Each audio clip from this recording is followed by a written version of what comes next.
নিলাম বই দাও।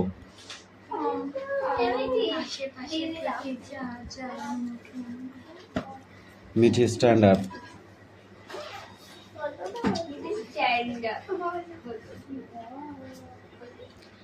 আগাগোড়া এমন বিপরীতার্থ শব্দের সমাবেশ তৈরি 5টি শব্দ লেখো।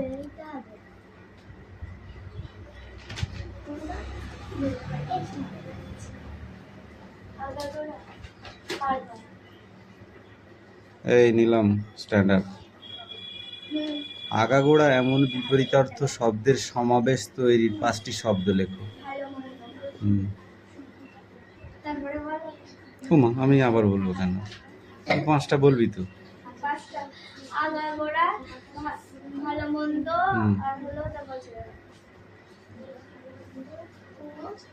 ছোট বড় বেশি কম।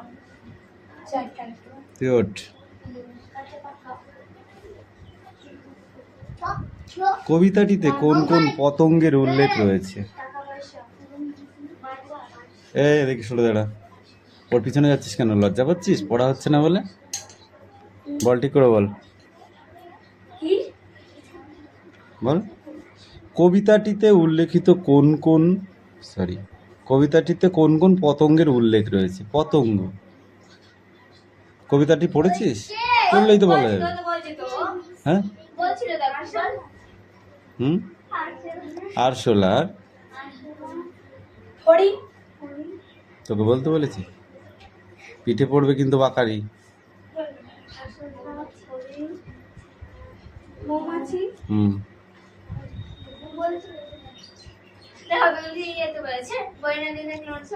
আরশোলা, ফড়িং, তারপর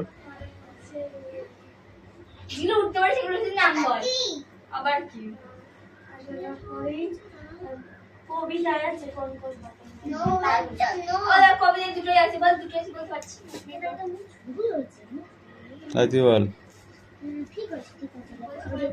তুই বলতে বলেছি।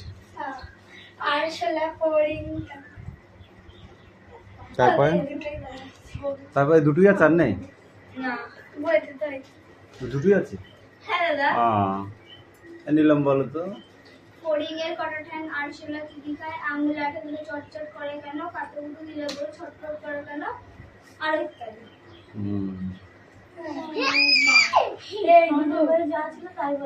কিলবিল, চটপট, কটকট, টনটন এগুলি কি ধরনের শব্দ? মিঠি বলো। হ্যাঁ, ধনান্তর। তাহলে কি? ধনাত্মক শব্দ। এই তুমি বলো। মাথা ঘামানো এই বিষয় বিশিষ্টার্থ শব্দের অর্থ কি? তুই বল। তা বললে তো হবে না, নাও পারতে পারে। ভালো কোনো কথা শুনলে কবিতাটার লোকটি কি করে? তুমি বলো। চাঁদনি। ভালো কোনো কথা শুনলে কবিতার লোকটি কি করে? বলো, হেভি সোজা।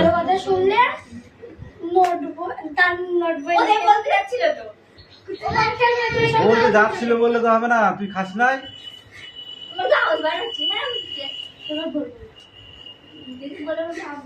চটপট লিখে রাখে নোট বইতে।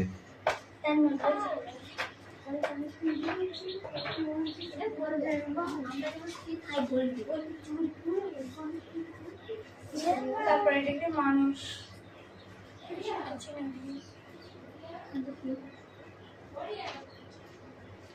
জোয়ান শব্দটি দুটি অর্থে ব্যবহার করে আলাদা বাক্যে লেখো। শুধুই চাঁদনি বলবে? তাহলে তুই কি করতে এসেছিস? এই মিঠি বল। তাড়াতাড়ি লিখে ফেল। এইটা হবে না গো। মানুষের কাছে নোট বই থাকলে কি তুমি জরুরি বলে মনে করো? হ্যাঁ, মানুষের কাছে বিশেষ দরকারের জন্য মানুষের কাছে নোট বই থাকা আমি জরুরি করে মনে করি। তারা শোনে, তার শোনা কয়েকটি ভালো কথার নমুনা কবিতা থেকে খুঁজে নিয়ে লেখো। তার শোনা কয়েকটি ভালো কথা।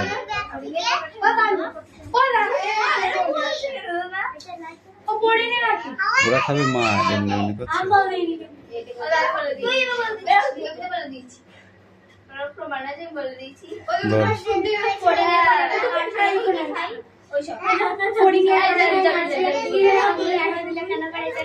কোন প্রশ্নগুলি পড়ে কবিতাটিকে তোমার কবির খেয়ালি মনের কল্পনা বলে মনে হয়েছে?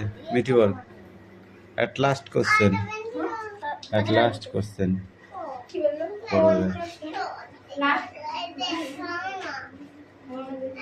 সাত দাগের লাস্ট কোশ্চেনটা বল, তুই বল।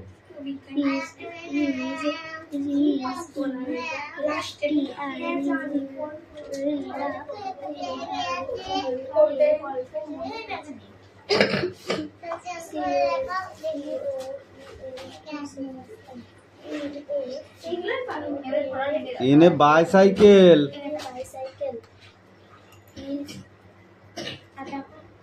8.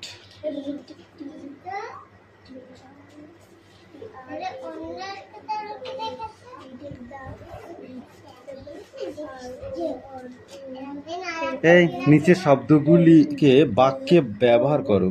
আমি,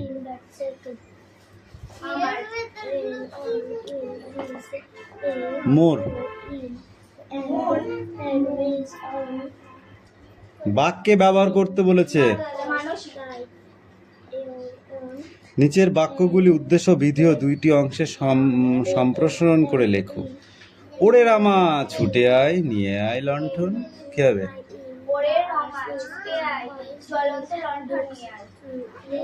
তুমি বলো। এই দেখো ভরা সব কিলিবিলি লেখাতে।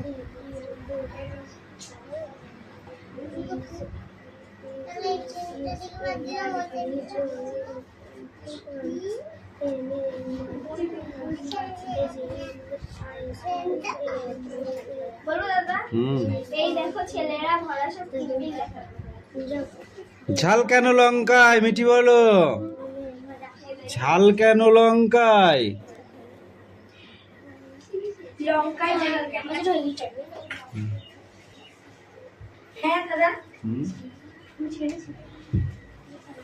লঙ্কায় ঝাল কেন?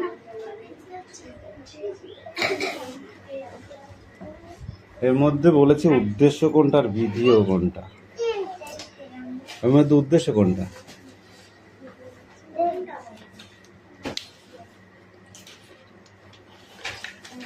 উদ্দেশ্য আর বিধিও বলতে বলেছে। বলো।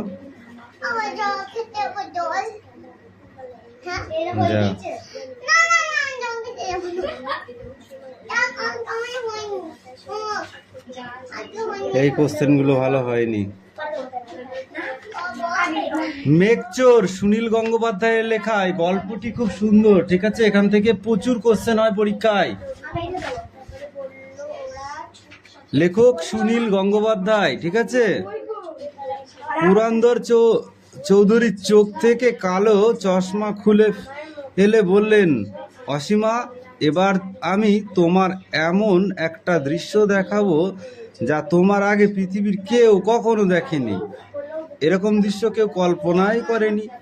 ছোট একটা রকেট আকাশে এক জায়গায় গোল হয়ে পাক খাচ্ছে। ছোট একটা রকেট কি করছে? এক জায়গায় গোল হয়ে পাক খাচ্ছে। কম্পিউটারের নির্দিষ্ট দেওয়া হয়েছে, কম্পিউটারের নির্দেশ দেওয়া হয়েছে। ঠিক আছে, কম্পিউটারের রকেটটাকে ঘোরাচ্ছে। তাহলে সেই রকেটটাকে কে ঘোরাচ্ছে? কম্পিউটারে ঘোরাচ্ছে। ঠিক আছে।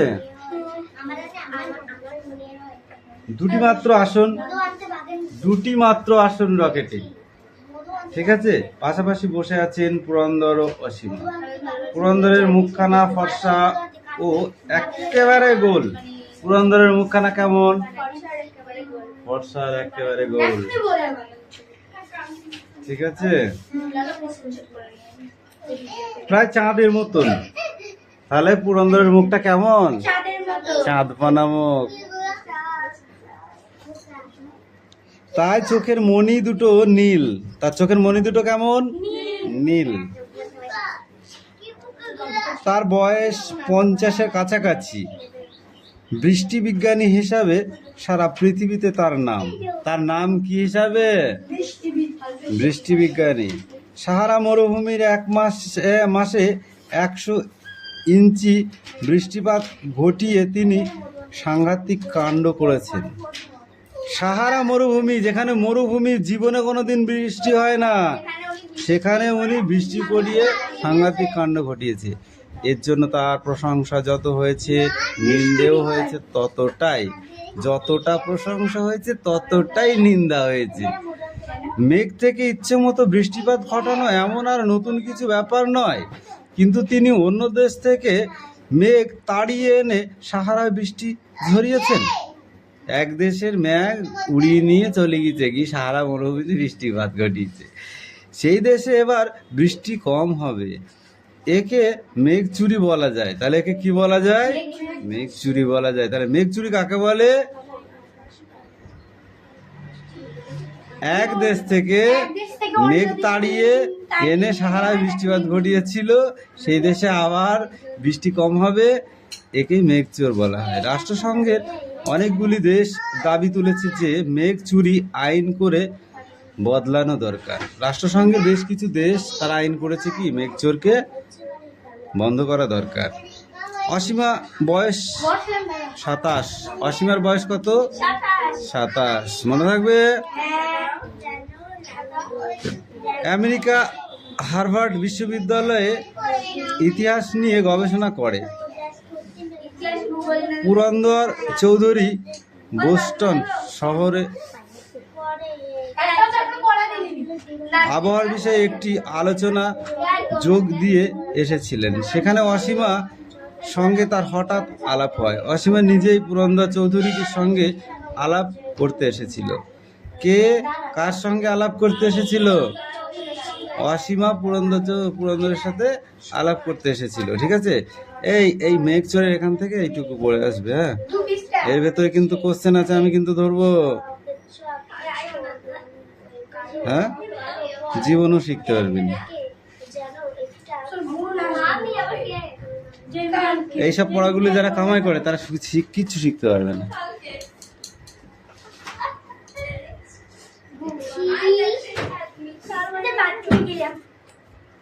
বস বস, ও আসবে তারপর দেখবি।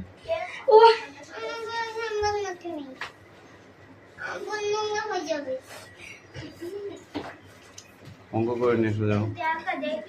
এই তো লেখা হয়ে গেছে।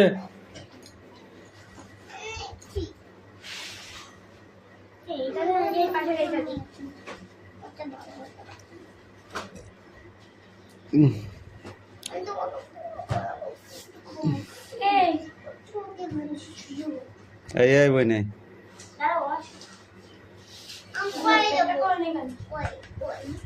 তাড়াতাড়ি কর, নাহলে পিটাবো তোকে। এমইটি নেক্সট বই বার কর।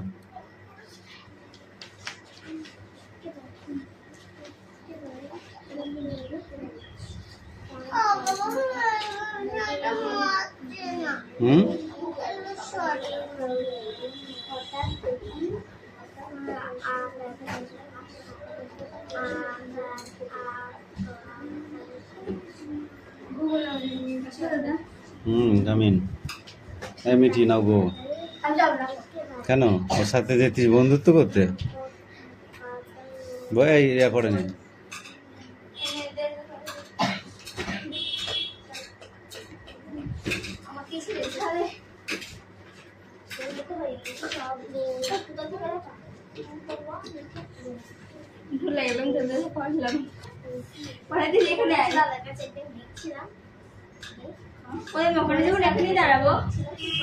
মনে নেই।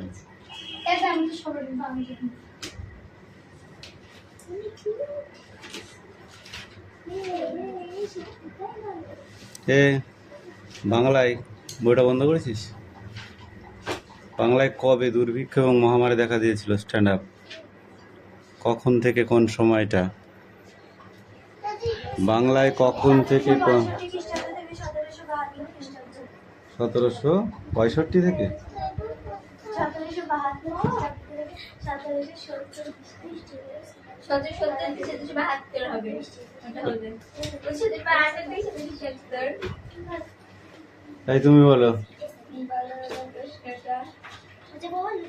কখন বাংলায় দুর্ভিক্ষ ও মর্মন্তর দেখা দিয়েছিল? 1793 খ্রিস্টাব্দ।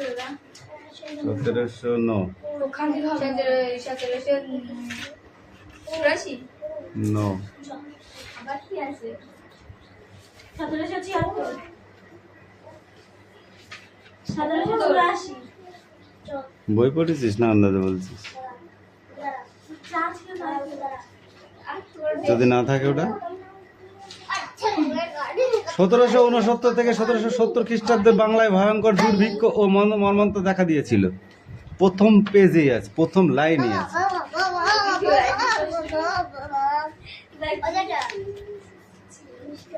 যাও। এই চুপ করে দাঁড়াবি।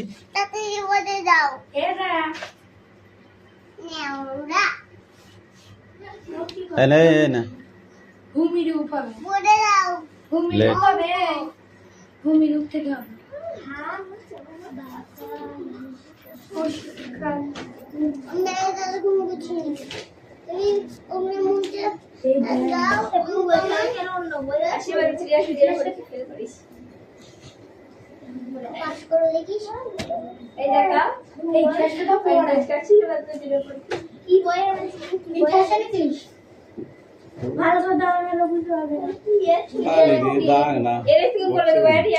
না বলবি সব পারে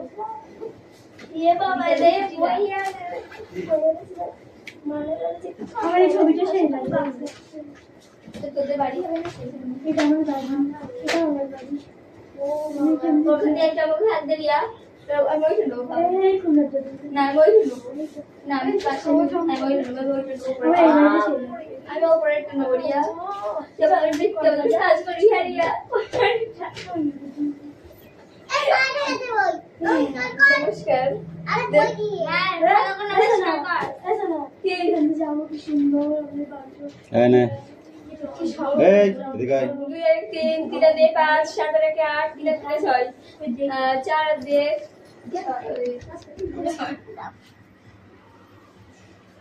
না করতে পারলে না টাক ফাটাই দেবো মায়ের।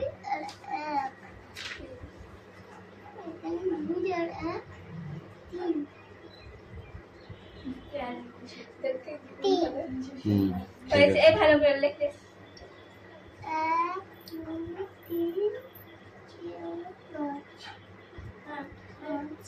অঙ্ক পারিস কি মিষ্টি ও এই যে তাকে মারছে তো বুঝে ও রে ভাই গোবরি হচ্ছে দাদা আই দেখি কম মারে আই এই চিরস্থায়ী বন্দোবস্ত চালু হয় কত খ্রিস্টাব্দে? চিরস্থায়ী বন্দোবস্ত চালু হয় 1793 আই চিনে এই লিখা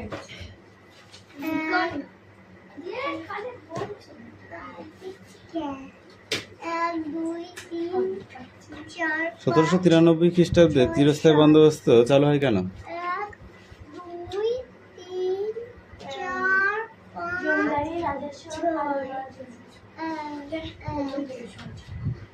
কোম্পানির তরফে জমিদারদের সঙ্গে খাজনা আদায় করবার জন্য চিরস্থায়ী বন্দোবস্ত চালু হয়।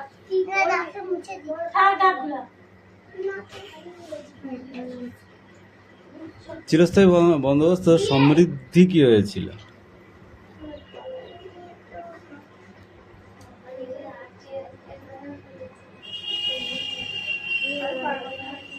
তুই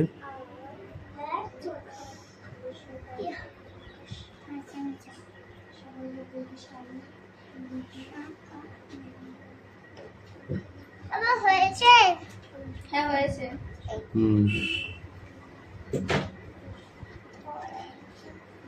চিরস্থায়ী বন্দোবস্ত এই সূর্যাস্ত আইন কাকে বলে? কোন বিষয় ওই বিষয়ে পড়াই করে দাদা এই বিষয়ে তো পড়া ধরো। আর পরে আমাদের বিষয় এইটা পুরোটা মুখস্থ করতে হবে। সূর্যাস্ত আইন বলে কি?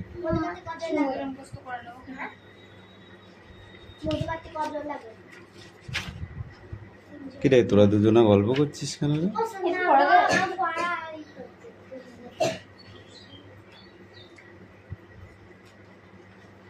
অল্প অল্প করে দাও কেন দিন দাদা? পেঁয়াজ মিষ্টিটা করে দাও না। ওর ভিতরে যা কোশ্চেন আছে তোরা বলতে পারিস না তাই। হুম হুম হুম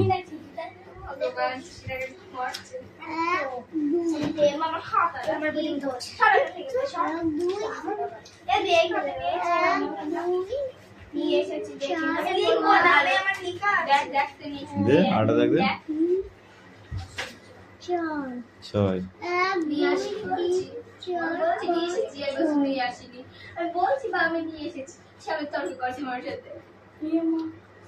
ভুল হয়ে গেল। 7 কেন লিখছিস? 6 লিখবি তো। 6 লিখবি তো 7 লিখলি কেন?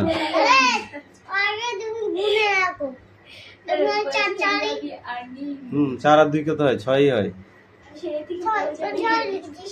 ওই লিখেছিস 7 লিখেছিস, এইটা 6 ওরকমই লেখা একটা।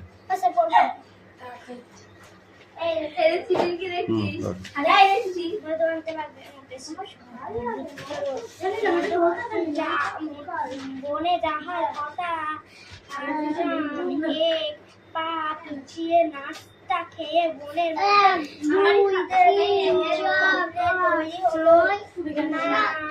ছয় মারবো চটেন একদম। ভূগোলই পড়ো। গাছের উপর থেকে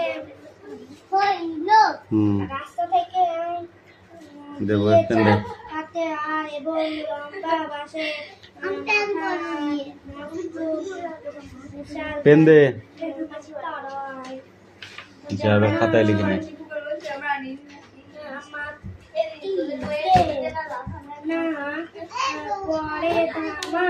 মধ্যে ওড়ে যে সে কিন্তু মানুষ কাটতে পারে না। লোক বলে ওরে রামা ছুটে আয় নিয়ে আয় লণ্ঠন। হুম তোদের তোরা তো পড়ছিস না, সেই জন্য পড়লাম। হেভি ইন্টারেস্টিং পড়া, তোর পড়ছিস না। লম্বা লম্বা সারা ধরে তাকে ওই যে যেটা দেখলাম প্রচুর আসবে।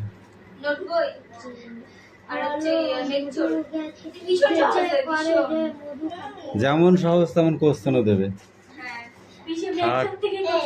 হাঁটিয়ে কোশ্চেন দেবে ওখান থেকে। এই তুমি পড়ো। মুখটা গোল চাঁদের মতো, চোখটা নীলছে, চোখের মনিটা নীলছে। হ্যাঁ থাপ্পড় মারবো। হ্যাঁ পুরন্দরের বয়স কত? আর অসীমার সঙ্গে কিভাবে পরিচয়? একই স্কুলে ওনারা পড়তেন। একই স্কুলে পড়তেন।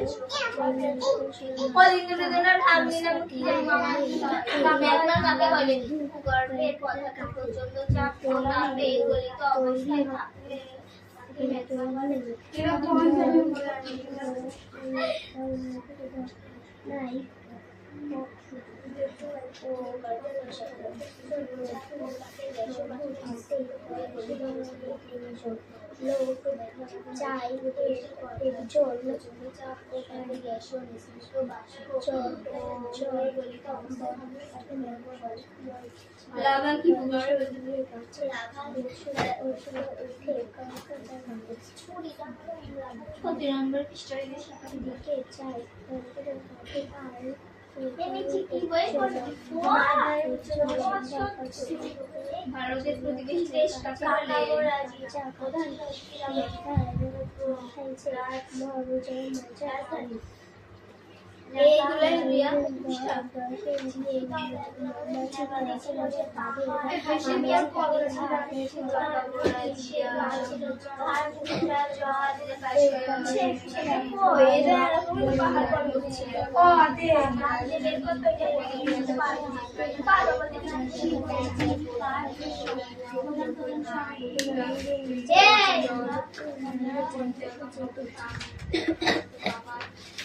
শ্রীলঙ্কা এইটা নাই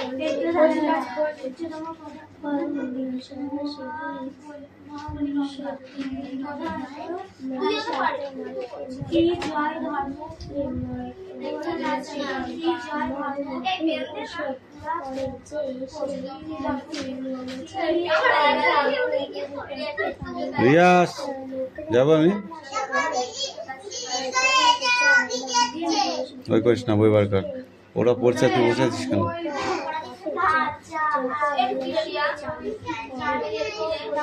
এই চুপ করো এই এখানে এত দূর পড়া দেওয়া ছিল অন্য দেওয়া ছিল ওই এক পৃষ্ঠা ঠিক আছে তাহলে এক পৃষ্ঠা পড়বি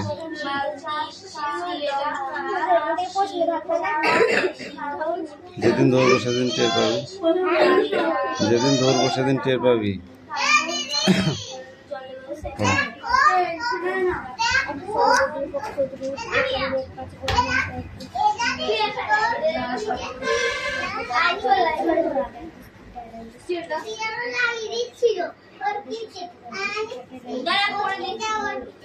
তুমি একটু লুকিয়ে আছিস কেন এই সামনে আয় পড়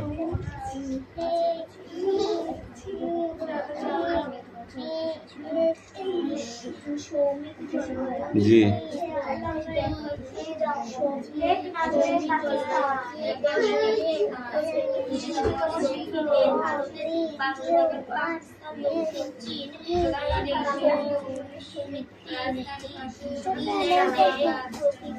এই তুই বেশি কি কভার পড়বি ওটা ইউ তিনবার পড়া দিলে তিনবার বেশি তাও একটা ভুল বল হেড মানে কি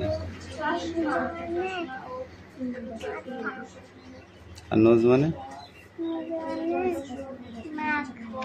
হেয়ার মানে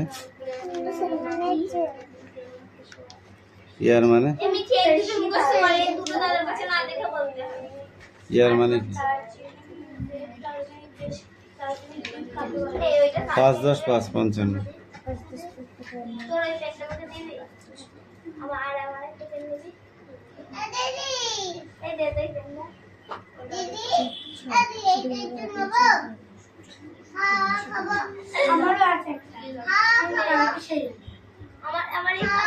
আমি দুটো বেঁধে দেবো তুই আমাকে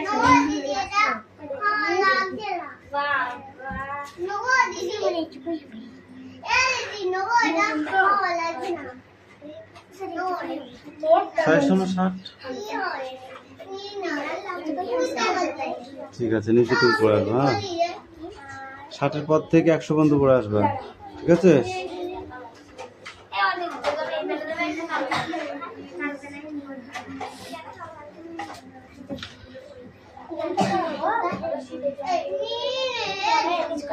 এই নাম তো পড়ে আসি কালকে যা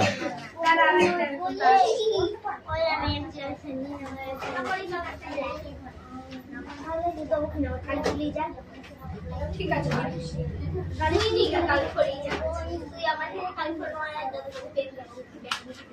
কি বলছে তো বলিস কি বলছে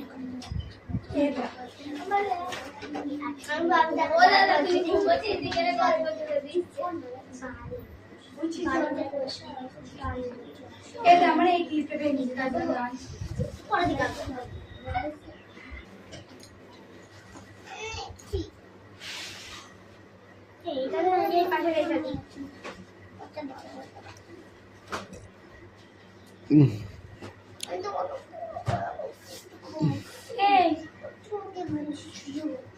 এই বই নেই